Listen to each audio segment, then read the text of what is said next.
Hello, everyone. My name is Jackie, and I am currently in Cooper Landing, Alaska, which is on the Kenai River. It's a very popular destination for fly fishing for rainbow trout. I grew up in Wisconsin, but came up to Alaska 12 years ago just to visit for 2 weeks and fell in love with it and never left. So I'm still here. And about 5 years ago now, um, I started a fishing guide service on the Kenai. So I do that now. And um, in February, I actually started a group on Instagram called Alaska Women on the Fly, just to try to unite all of the awesome lady anglers we have in Alaska. So yeah, it's nice to be here and meet all you guys, see all you guys. I know I've interacted on Instagram with quite a few of you on a daily basis, it seems like. So it's nice to see everybody here. All right, so I'm going to talk a little bit about Alaska trout techniques. Alaska is seen as kind of like the fly fishing destination, one of the more popular ones in the world. Um, in a summer, we'll have on average 2 million tourists come up here. And fishing is probably one of the most popular things that people like to do, outdoor recreation. Um, and we have pretty pristine rivers. We have not a lot of development on them as far as dams and that sort of thing. So we have, natural wild rainbows that a lot of places, stock their fish. And Alaska has, a stronghold of actually native fish.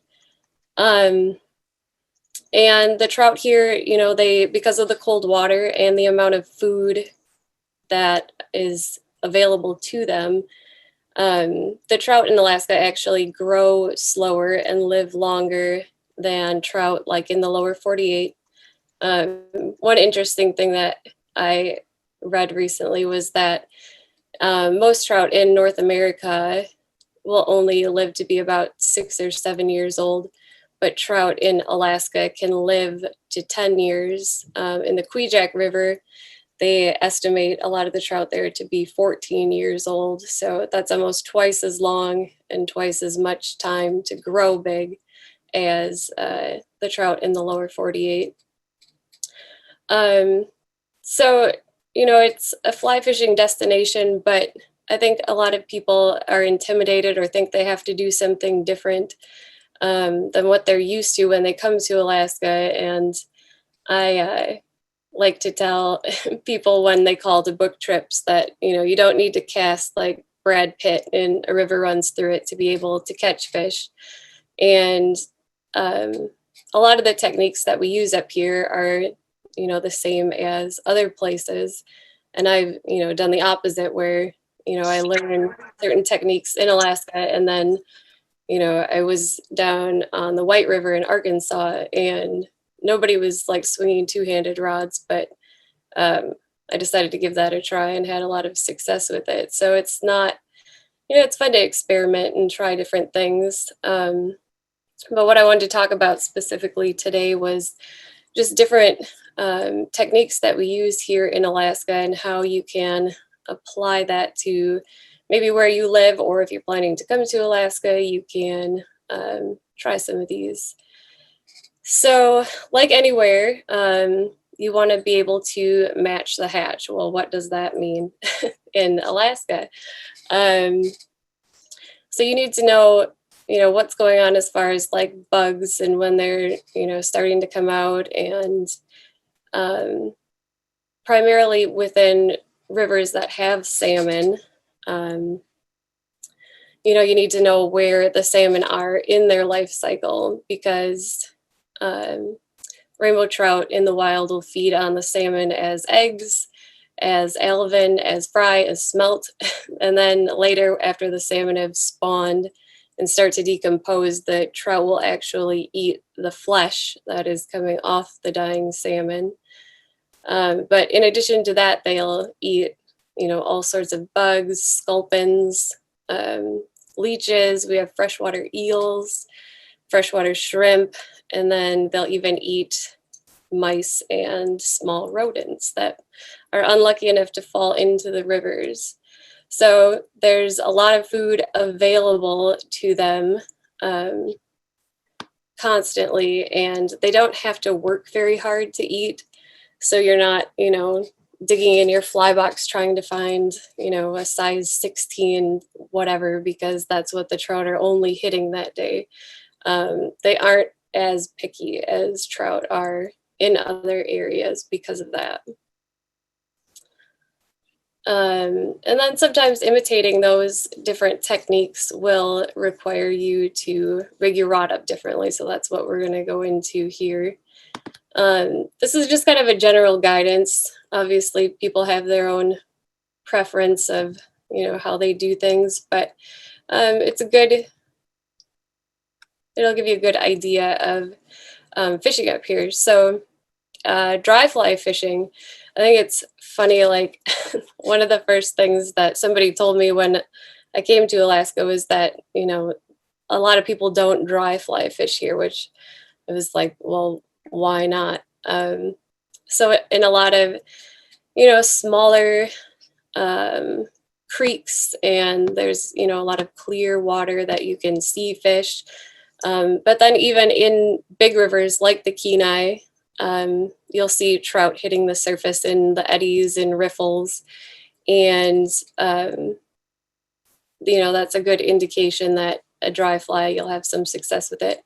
So the ideal rod for smaller water and a lighter current would be an 8.5 to 9 foot rod, and you would want it to be a 5 or 6 weight, just because of the heavier currents. A lot of the fishing in Alaska, when you think of like the weight rod that you need, it's not just for the fish that you're fighting. It's also like the Kenai it has a super strong current. So you have to factor that into the weight of the rod that you use. So you definitely want to go heavier, because once you get a fish on, that current is going to start taking the fish down river. So you're not only fighting the fish to get it back up to you, you're fighting that current too. So the setup for dry fly fishing would be just a normal weight forward floating line to a 9 foot tapered leader. I just get the prepackaged Rio Power Flex Trout tapered leaders. They're easy. And then you can go thicker for bigger dry flies, but some things that I like to use are like stimulators, green drakes, parachute Adams, elk hair caddis, and you can go as small as 16 and as big as 8.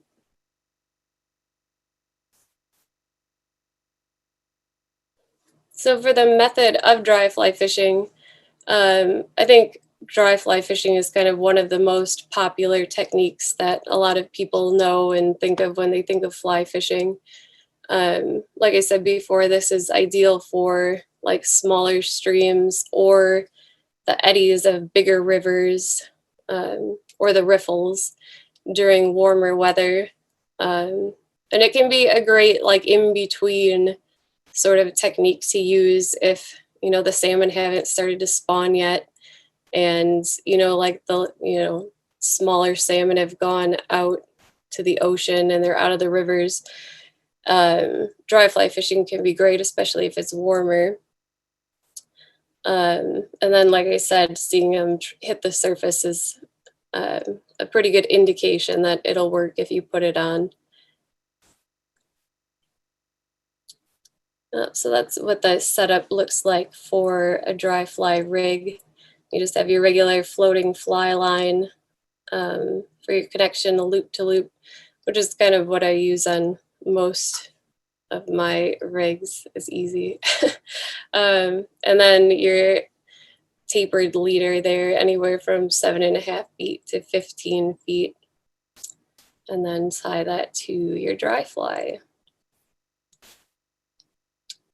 One thing I also wanted to mention about the dry flies is that because, like I said, the fish aren't as picky about what they're eating, you know, you can get away with using like larger generic flies. So just wanted to mention that. And then make sure you check the regulations of where you intend to fish for a lot of reasons. But Alaska is very regulated as far as fishing goes. Like for the Kenai, in order to guide, you actually have to take a class for a week in order to learn all of the regulations and all of the different agencies who manage it, because it is so complicated. So you always want to make sure you check it. A lot of water is single hook only.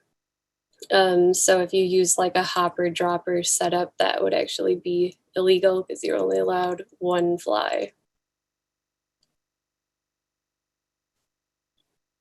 And then mice.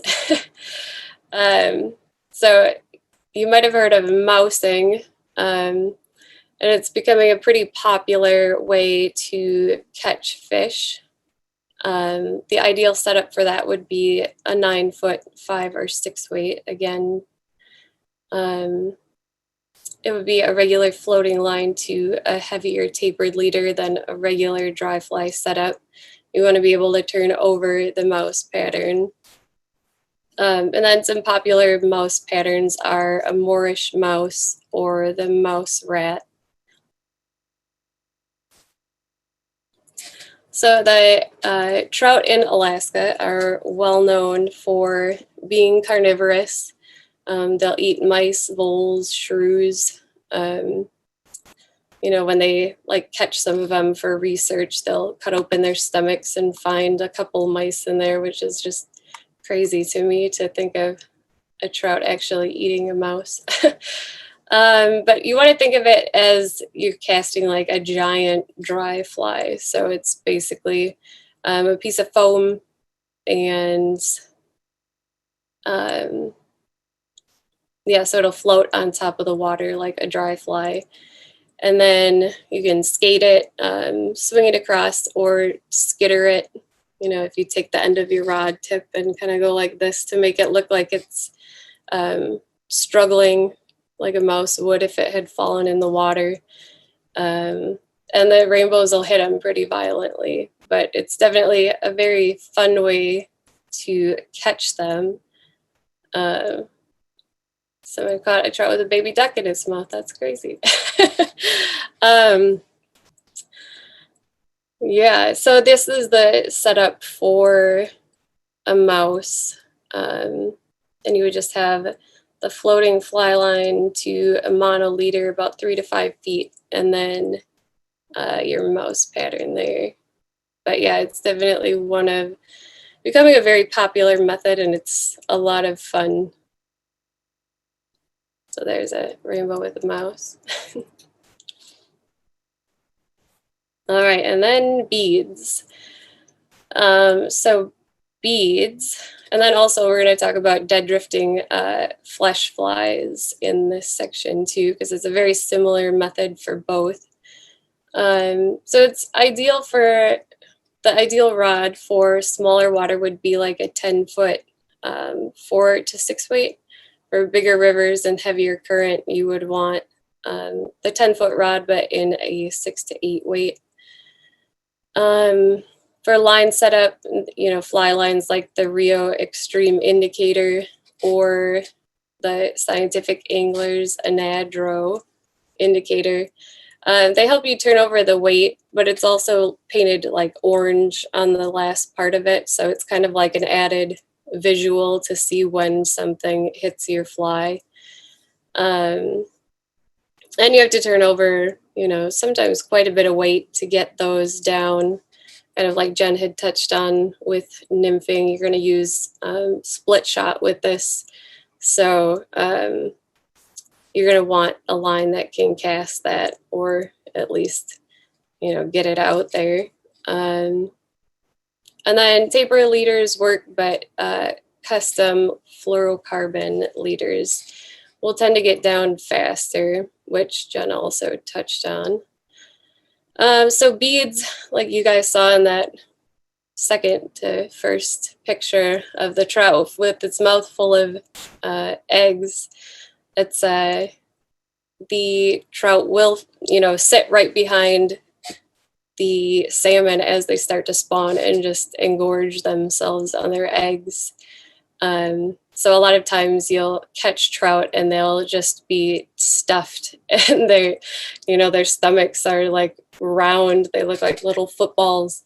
But they'll start like puking up eggs because they're so full of them. They can't like swallow another one.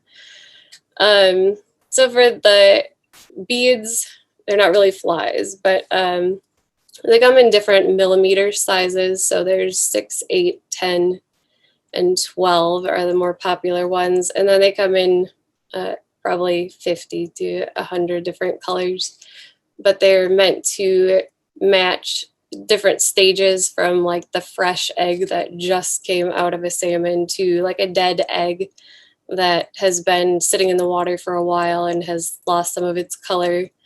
And then we have 5 different species of Pacific salmon, and each one has different size eggs. So that's what the different sizes are meant to imitate. And then it's kind of a similar thing for the flesh flies. We have like micro flesh, we call it, like little pieces of flesh. There's articulated, which, just moves because it's 2 parts. And then talking about colors, white to cream, and then oranges and reds. So like the beads, it's meant to imitate salmon flesh in the water.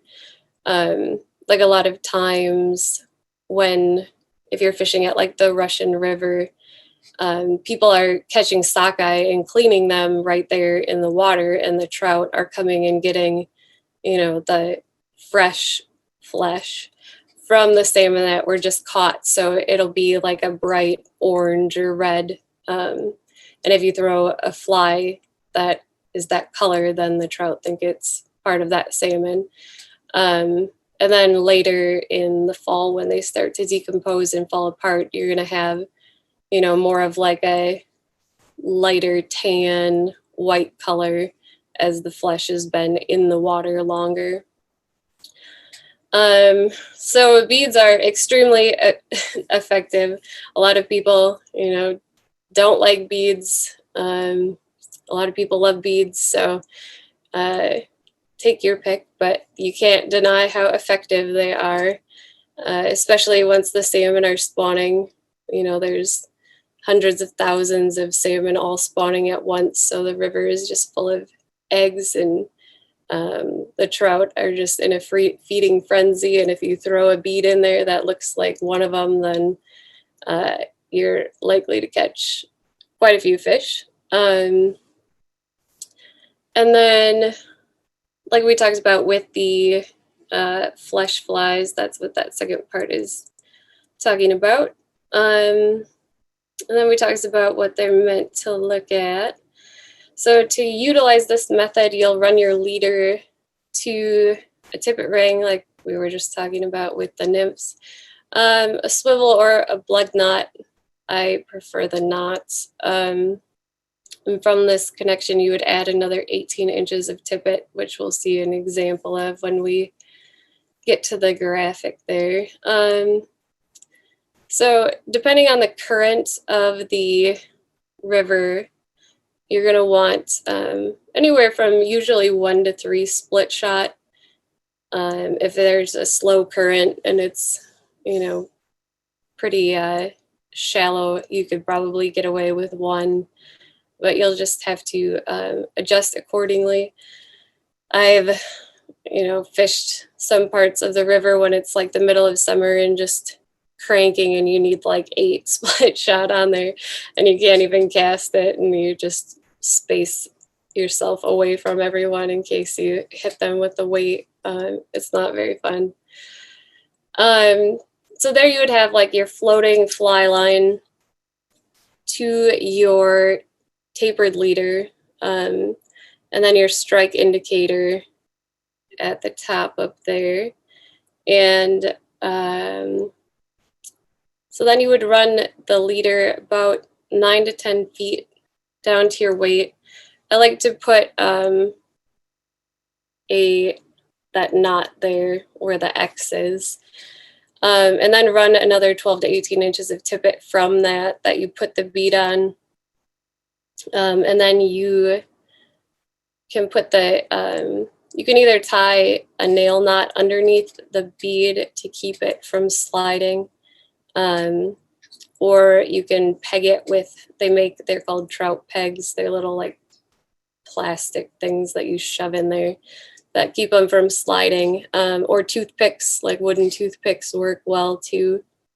And the reason I like doing that extra tippet separate from the leader and having that knot in there is that it's a good breakaway point. If you do get snagged on something, it'll break at that knot instead of losing your whole setup. So you still have your weights and everything, you'll just lose that little part. A lot of times, you know, the Kenai especially is pretty like rocky and gravel bottom, so you don't get snagged on a lot of things. But if you're like drifting in the boat, it's just a nice thing to have it. If you get stuck, you don't have to row back upstream. It'll just break off at that knot.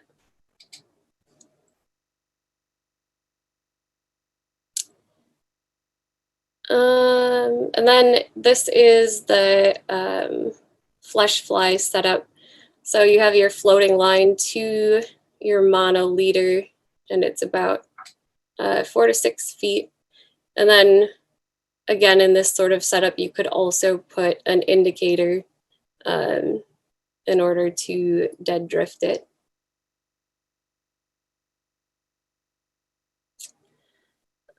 So when it comes to beads, make sure you know the regulations.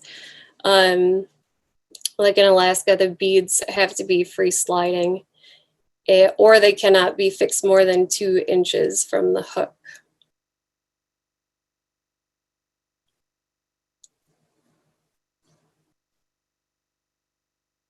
Oh, and then there is a question about the bead diagram. Yes, so it's just a hook underneath the bead. It's not actually attached to the bead.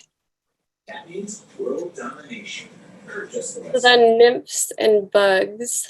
I think Jen did a really good job of talking about nymphs and bugs and the setup for that. Up here, the ideal rod for smaller streams, again, would be like a 10-foot 4 to 6 weight. And then larger rivers, a 10-foot 7 or 8 weight. For your line, you'd want a nymphing or indicator line, again, like the extreme indicator or the anadromous lines.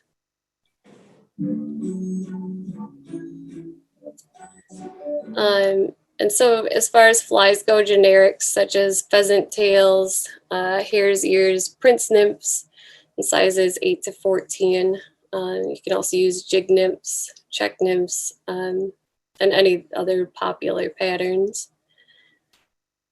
So the nymphing setup is, like I said, very similar to the bead setup, and I think Jen's explanation of nymph fishing, especially under an indicator, was a lot of good information and could be applied to how you would do it for Alaska too.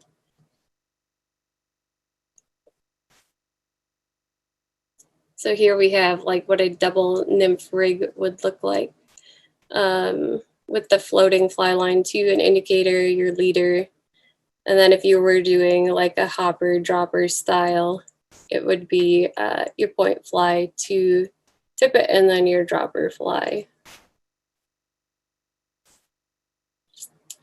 And then again, like Jen said, a good rule of thumb for your indicator is to have it fixed at 1.5 to 2 times the depth of the water you're fishing and adjust as necessary. So then streamers. The ideal rod would be a 9.5 foot, or sorry, 9 foot, 5 or 6 weight. And then larger rivers, 9 foot, 7 or 8 weight. Your line setup would be a typical weight forward streamer line. Floating lines the most popular, but there are some instances where sinking lines or sink tips will get the job done, especially if you're planning to fish lakes. So popular flies are woolly buggers, Zudler minnows, leech patterns, sculpin patterns, and articulated flesh flies. So they can be swung on a tight line just without any sort of indicator. They can be dead drifted under an indicator, or you can even cast it out as far as you can and just strip it back in like you would, saltwater fishing. And then this is what a streamer leader setup would look like. And you can also use dumbbell eye flies or add split shot for more weight. I think this is the last method, but swinging could be its own entire presentation. It's hard to, briefly describe. But the ideal rod for swinging or, skagit casting, spey casting, whatever you want to call it, for big rivers would be a 13-foot, 6 or 7 weight. Smaller rivers, you could do like an under 11-foot, 4 or 5 weight switch rod. You can also do single hand swinging with as small as like a 9-foot, 4 weight. And pretty much any single hand or two-handed rod will work. Line setup, you can do skagit, scandy, mid belly, long belly. Again, that's probably confusing if you don't know anything about swinging flies, but it is a lot of fun to do, so I wanted to make sure to mention it. So some flies, my partner Dave, he has a YouTube channel and ties a lot of swinging flies, so he wanted me to make sure I put in one of his flies, the panic button. And then trout spey sculpins, and then smaller variations of like typical steelhead flies work really well. When the salmon are starting to die off, you can also swing some of the flesh fly patterns. And then the method to swing flies, you will methodically, cast and then let the fly swing downriver from you. And then you step down after every swing so you can cover a lot of water. And this method helps show your fly to as many eager trout as possible in a given run. So that's kind of what a trout spey setup would look like.